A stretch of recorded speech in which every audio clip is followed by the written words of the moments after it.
என்ற தலைப்பிலே கட்டுரை வாசிப்பார்கள். உணவு இடைவேளை நேரம் நெருங்குகிறது. 15 மணித்துளிகளை முடித்து விடுவார்கள். அமைதி காத்திட வேண்டுகிறோம். அவையோர் அனைவருக்கும் வணக்கம். சின் என்னும் இடைச்சொல். முன்னுரை. தொல்காப்பியம் இடையரில் இடைச்சொல்லின் வகையாக 7 கூறியுள்ளது. அவ்வேளனுள் அசைநிறை, இசைநிறை, தத்தம், குறிப்பில் பொருள் செய்வன ஆகிய 3 மட்டும் இடையரில் விளக்கியுள்ளது. ஏனைய சாரியை, வேற்றுமை உருபுகள், வினை விகுதிகள், ஓம உருபுகள் என்னும் 4 புணரியல், வேற்றுமையியல், வினையியல், ஓமையியல் ஆகிய இயல்களில் விரித்துரைக்கின்றது. தொல்காப்பியம் அசைநிலையினுள் ஒன்றாக சின் என்பதை குறிப்பிட்டுள்ளது. சின் பற்றி ஆராய்ந்த ஆய்வாளர்கள் இதன் வடிவம் சின் எனவும் இசின் எனவும் சுட்டியுள்ளனர். மேலும் பொருண்மை நிலையில் துணைவினை, இடைநிலை, சாரியை, அசைநிலை ஆகிய கருத்து வேறுபாடுகளை முன்வைக்கின்றன.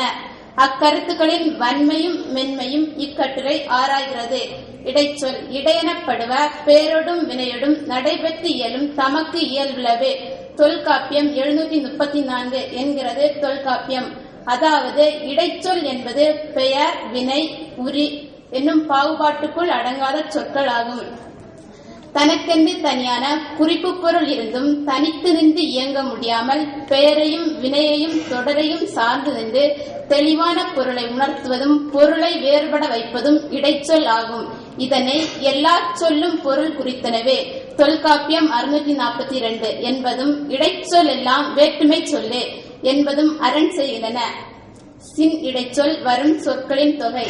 சின் என்னும் இடைச்சொல் தொல்காப்பியம், சங்க இலக்கியம், சிலப்பதிகாரம் ஆகியவற்றில் மொத்தம் 143 பயில்களை பெற்றுள்ளது.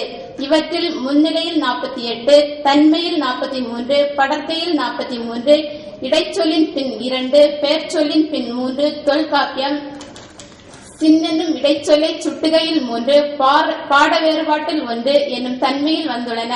இடைச்சொல்லின் பின் என்பது போன்று என்னும் ஓம உருவின் பின்னும் மற்ற என்னும் இடைச்சொல்லின் பின்னும் அமைகிறது. தொல்காப்பியம் இடைச்சொல்லை சுட்டுகையில் இடையெறிலும் புணரியலிலும் இடம்பெற்றுள்ளன. புறநானூற்றில் இழிசினன் என்னும் பெயர்ச்சொல் காணப்படுகிறது. இதன் பொருள் புலைந்தன் என்பது ஆகும். சின் என்னும் இடைச்சொல் பயின்று வந்துள்ள சொற்களில் பாட வேறுபாடு அமைந்துள்ளது. உரைத்திசின் என்பதற்கு உரையினி அகநானூறு 191 உவேசா பதிப்பு. மத்திசினே என்பதற்கு நிலத்திசினே புறநானூறு 272 3. தொல்காப்பியத்தில் வயங்கியோரே. தொல்காப்பியம் 626 என்பதற்கு வயங்கிசினோரே. சுவடியன் 48 அரசினர் கீழ்த்திசை சுவடி நூலகம் சென்னை என்னும் வேறுபாடு கிடைக்கிறது. மேலும் அறிந்திசினோரே தொல்காப்பியம் 645 என்பதற்கு அறிந்து சினோரே அடிகளாசிரியர் பதிப்பு சொல் இளம்புறனர் என்னும் வேறுபாடும் கிடைக்கிறது. சின்னா இசினா. அசைநிலை இடைச்சொல்லை சின் இசின் என இருவேறாக அறிஞர்கள் கொள்கின்றன. தொல்காப்பியம் தொடங்கி அனைத்து இலக்கண நூல்களும் சின் என்றே குறிப்பிடுகின்றன. வீரச்சோழியம், நேமிநாதம், பிரயோக விவேகம், இலக்கண கொத்து ஆகிய நூல்கள் சின் என்னும் இடைச்சொல் பற்றி குறிப்பிடவில்லை.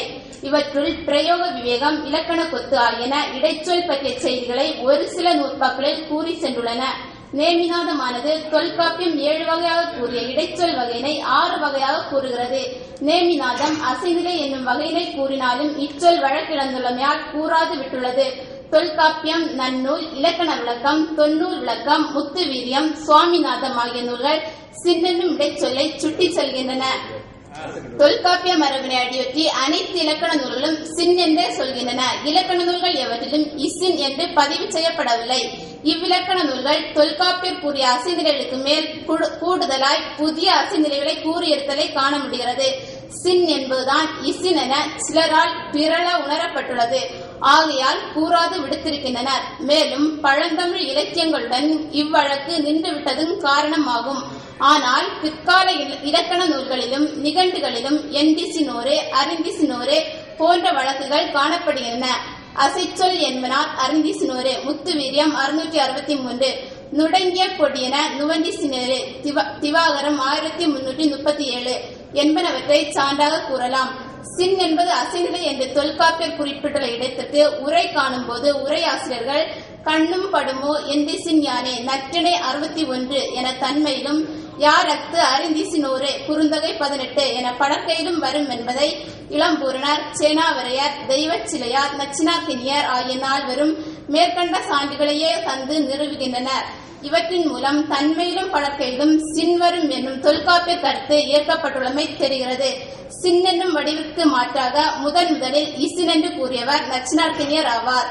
இவர் இடையலின் புறநடை சூத்திரத்திற்கு உரை காணும் போது காதன் நன்மா நீ மட்டிசினே என இசினும் என்று வரைந்துள்ளார். மேலும் சங்க இலக்கியங்களை பதிப்பித்த உ.வே.சா, அவ்வை துரைசாமி பிள்ளை, பின்னத்தூர் நாராயணசாமி ஐயர் ஆகியோரும் இசின் என்று குறிப்பிட்டுள்ளனர். தேப்போ மீனாட்சி சுந்தரனார், மு. வரதராசனார், மு. இஸ்ரேல் அவர்கள் இசின் என்கின்றனர். மா. இளைய பெருமாள், ச. அகத்தியலிங்கம் ஆகிய இருவரும் முன்னிலையில் வருவதை சின் எனவும் தன்மை படக்கையில் வருவதை இசின் எனவும் குறிப்பிடுகின்றனர். ஆனால் சதாசிவம் சின் என்றே கொள்கிறார். மேலும் தொல்காப்பியர் உணர்ச்சி இலக்கணம் கூறுமிடத்து மண்ணும் சின்னும் ஆணும் மீனும் என்றே சுட்டியுள்ளார். மா. இளைய பெருமாள் குறிப்பிடும் போது எந்திசின் பெத்திசின் என்ற சொற்களில் சின் அசைநிலை என்று கொண்டால் எந்தி பெத்தி என்பவை தன்மை பன்மை படற்கை வினைகளா? அவ்வாறு வந்துள்ள சான்றுகள் உள்ளவா? இல்லையாயின் இச்சொற்களில் உள்ள இகரம் எதனை குறிக்கின்றது? அறிந்திசினோர் என்பதிலும் சின் அசைநிலையாயின் இகரம் எவ்வாறு வந்தது என்பது பற்றி உரையாசிரியர்கள் யாரும் குறிப்பிடவில்லை.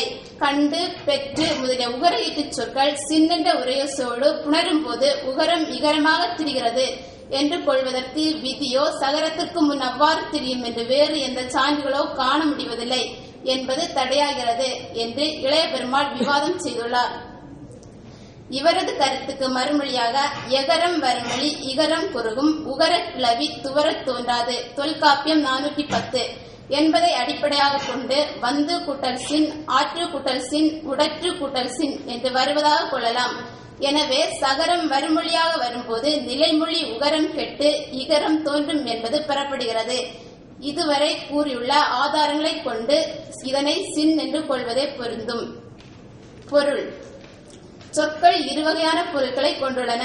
அவை அகராதி பொருள், இலக்கண பொருள் என்பன. இவற்றில் சின் என்பதற்கு அகராதி பொருள் இல்லை, இலக்கண பொருள்தான் கூற முடியும். இது துணைவினை, இடைநிலை, சாரியை, அசைநிலை என்னும் பொருட்களில் வருவதாக குறிப்பிடப்படுகிறது. மு. இஸ்ரேல் அவர்கள் குறிப்பிடும் போது சின் ஓர் அசைநிலை அன்று என்பதும் அதன் வடிவம் இசின் ஆகும் என்பதும் அஃது ஈ என்னும் வேர் சொல்லினின்று தோன்றிய துணைவினையே என்பதும் இவன் விளக்கப்பட்டுள்ளன. அவ்வடிவம் அடைந்துள்ள மாற்றங்கள் ஈ, ஈலிருந்து ஈ, கூலிருந்து சு, ஏலிருந்து ஏ, ஏயிலிருந்து ஈ என்னும் ஒப்புமையாக்கத்தாலும் அன்னவினமாதலாலும் பிற மயக்கங்களாலும் ஏற்பட்டவே. ஒப்பிலக்கண சான்று இறந்தகால வினைகளை காணும் இசின் முழுமையும் இறந்தகால குறியீடாக கருத இடமளிக்கிறது என்கிறார். அவர் இவ்வாறு கூறுவது இகும் என்று தொல்காப்பியர் கூறியுள்ள வடிவத்தின் ஒப்புமையாக்கத்தினால் இசின் என்கிறார். என்று, போன்று, மற்று ஆகியவை ஈகு என்னும் துணை வினையினை ஏற்க முடியாது. இது அவர் வலிந்து கூறுவதாக உள்ளது. சங்க இலக்கிய தரவுகளில் துணைவினை பொருளில் எங்கும் வரவில்லை. எனவே இக்கருத்து தவறானது. தேப்போ மீனாட்சி சுந்தரனார் அவர்கள் இறந்தகால இடைநிலையாக இருக்கலாமோ என்று வினா எழுப்புகிறார். அதாவது கோண்டா மொழியில் லிஜின் என வரும் இசின் இறந்தகால இடைநிலையாகவே ஒரே மாதிரியாகவே இங்கு கருதப்படுகிறது என்கிறார். தொகுக்கப்பெற்றுள்ள தரவுகளில் இடம்பெற்றுள்ள சொற்கள் அனைத்தும் இத்து, இட்டு, இரு என்னும் ஆகியவற்றில் ஏதேனும் ஒன்றை ஏற்றுள்ளமையே காண முடிகிறது. எனவே மீனாட்சி சுந்தரனார் குறிப்பிடும் ஐயப்பாடு தவறானது. வந்திசின் வா கூட்டல் இன்னு, இத்து கூட்டல் ஈ கூட்டல் சின் என்று பிரிக்கும் போது கால இடைநிலை பகுதி